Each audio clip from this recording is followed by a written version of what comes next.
Hey everyone, Amanda here. I am here today to talk about a topic that has been coming up in my sphere a lot lately, and so I feel like it's really important that I get on here and discuss my thoughts about it. I have been hearing a lot of stuff about men. You know how people talk, men are this. Men have a harder time healing. Men don't face their emotions. It's hard to find a man who's in tune spiritually. Blah, blah, blah, blah, bullshit. So, what I want to say first and foremost is that we need to take responsibility for how we create the reality outside of us with our words. So, when we talk about men as if they are somehow less capable than us, or they need longer to grow, or they're not as mature, or they don't like to face their healing, or whatever story that we're telling, I think it's really important that we examine the stories that we're telling ourselves about other people because it also informs us about the story we're telling about ourselves. Right. So it's easy to say, hey, men don't do the work, men don't show up for us. Um, that's a great way to abdicate responsibility. That's a great way to say, yeah, it's their problem. I'm over here doing my work. I'm doing great. I'm perfect, but he needs work. I'm waiting on him.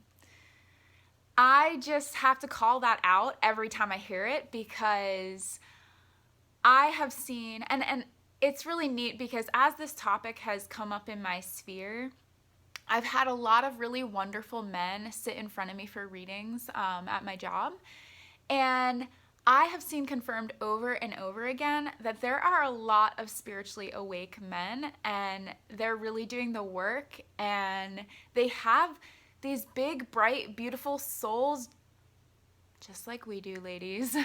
And I'm talking much more gender based, but you can hear this as masculine versus feminine. I know that incarnates in very different ways, so I'm not trying to be gender biased. I think it's just for me, it's easier to speak in this way because it's more in line with my experience, and it's also yeah. So just take what resonates and think about it. We're talking feminine versus masculine. Um, that being said, and I have permission from my dad to kind of share our story with you today, so I really appreciate that from him.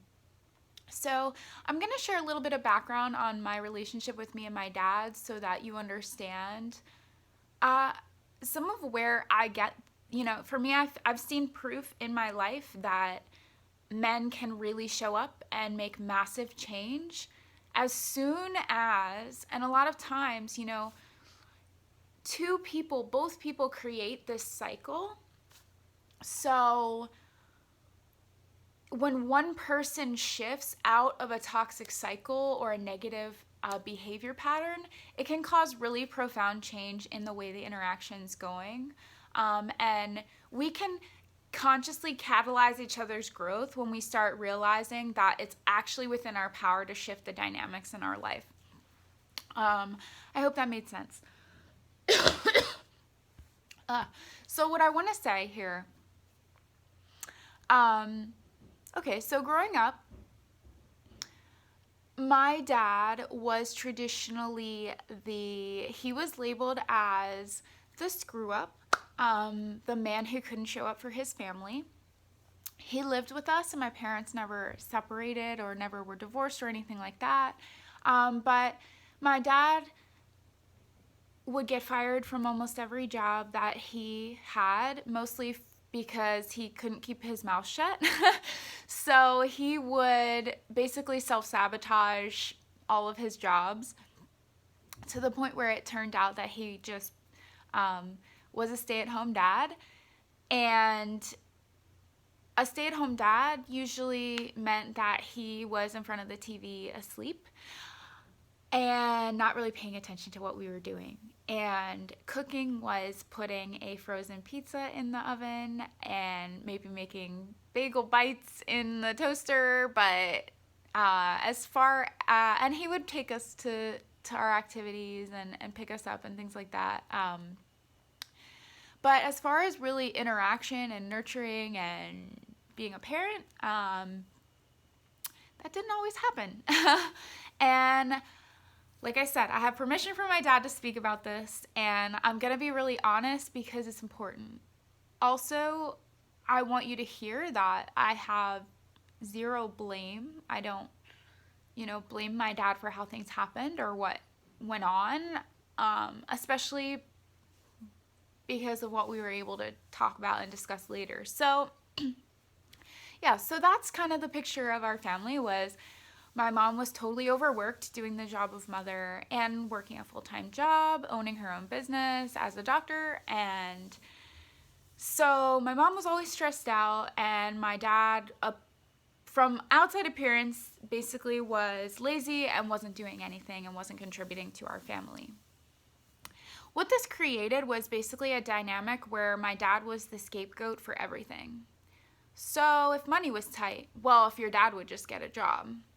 So if mom was stressed out, well, I'm stressed out because of your dad. And basically every argument would end in putting him down because, he had no leg to stand on. He wasn't contributing to the family. He wasn't stepping into the role that a man should take. So it must be his fault. He must be the problem. And as I got older, and there were some things that happened. My dad definitely had some unhealthy behaviors and unhealthy habits that affected me as a child. But as I got older and I kind of went away from home for college, and I grew up, and I started going down my own healing journey and my own process of opening up spiritually, I started to flip the narrative and look at it differently. And I started to do this thing where I got curious about why things were the way they were, rather than continually repeating the pattern with no consciousness brought to it. So when we're not aware or we're not asking questions and trying to understand, we tend to just perpetuate the learned, conditioned pattern that we've been a part of. And I started to realize, well, I didn't choose this pattern. And I started to make connections of, wow, okay, so the families that my parents came from had their patterns. The two of them brought those patterns into their dynamic.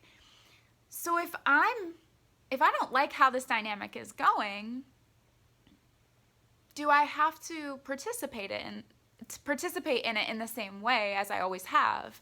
So that caused a lot of strife. I would come home from college, and what did they always say? We never fight until you're home. But what I found out was probably because they were all in their separate rooms and they weren't really interacting when I wasn't home.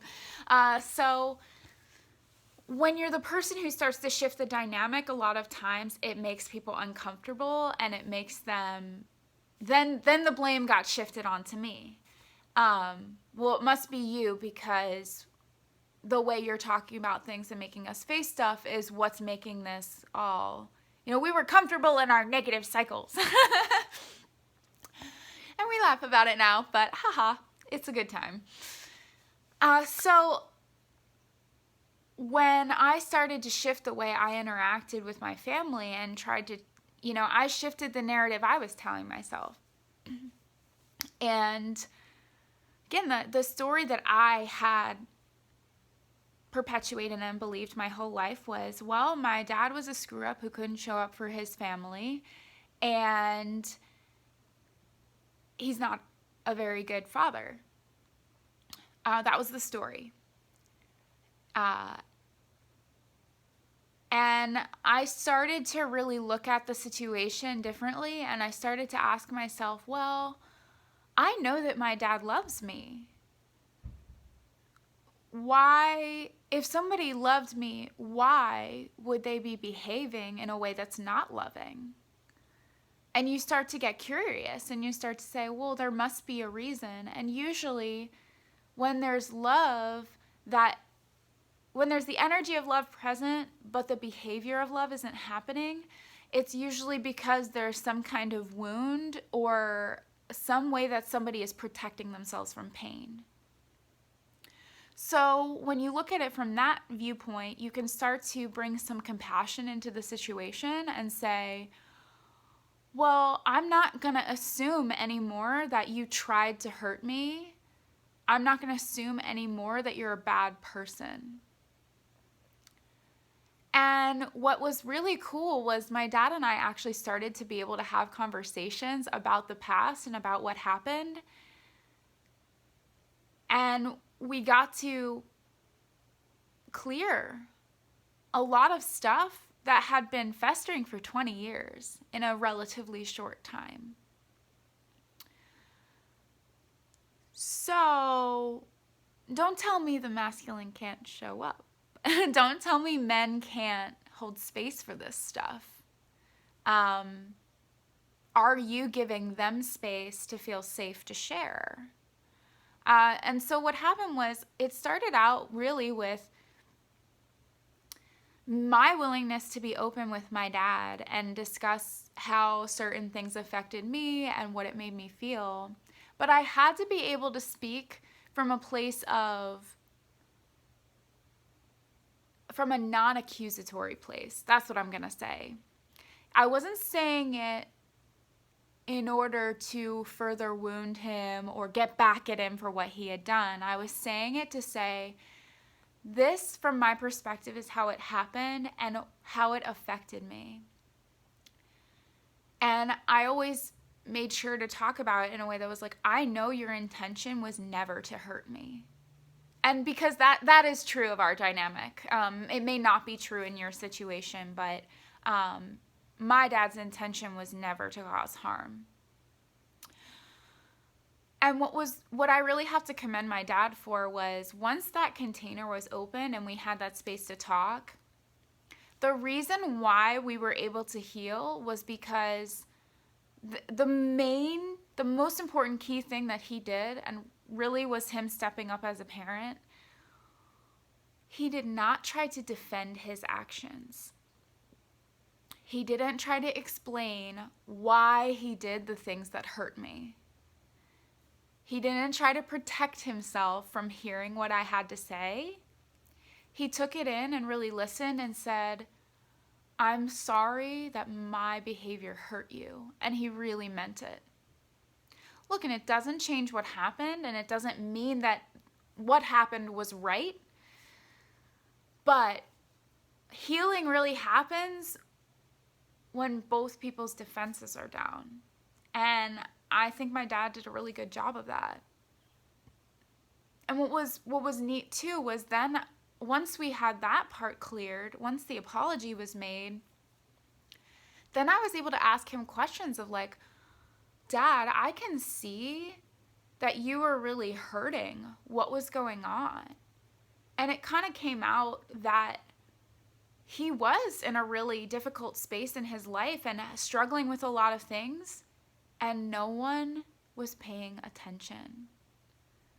So no one in his sphere ever took the time to have compassion for what he was going through and try to be there for him. And when we started to talk about it that way, I started to see things in a totally different way. And it makes me think how many relationships between a masculine and a feminine, the strife and the blaming and the name calling and the perpetuating these negative cycles, how much of it happens because we don't take the time to stop and look our partners in the eye and say, wow, you're attacking me. And instead of taking that personally, saying, you're attacking me, that's a red flag that you're going through something. How can I support you? How can I be there for you? So for me, I share this story because I think, and anybody who knows me and my dad would probably tell the story, well, your dad's your dad. He's never going to change. And I've heard that my whole life. Your dad's your dad. He's never going to change. Because my dad's a pretty hard-headed guy. Pretty stubborn. He can be very abrasive. But I figured out that he's abrasive when he really cares about something. And that's also a defense against a lot of sensitivity. And so I think it's really possible to support each other in opening up these, and breaking down these walls and opening up this space for healing. And it's both of our jobs to do it. So again, like, if there is a negative dynamic happening, you're right, like, you can't control what the other person is doing. But I really invite you to explore what might happen if you start shifting your perspective and looking at it in a different way and trying to look at it through the eyes of compassion rather than judgment. Because I do really believe that if you were in that other person's shoes, you would probably behave the exact same way they are with their life experience and what they've gone through. And so if there's something that needs to shift, we can do that. And it can actually happen a lot more rapidly than people want to admit. So I just am tired of hearing people talk about men as if they're some way incapable of healing or incapable of showing up. I just can't ascribe to that way of thinking anymore. I can't listen to it anymore. And I think it's really a way to abdicate responsibility for our part in things and the things we have the power to do. So, yeah, I hope that this story is helpful for you. And also, yeah, I'd love to hear your thoughts on all of this, because I really think it's time we put away those old ideas, and that old narrative, that old story isn't real and it's not true. And yeah, I've seen firsthand what happens when we start to get curious and start to be a little bit more compassionate and change the way we respond to our situation. It can have really profound effects, and it really just takes one person in a cycle to shift things. So I hope this reaches you and that you're having a wonderful day, and I'll talk to you next time.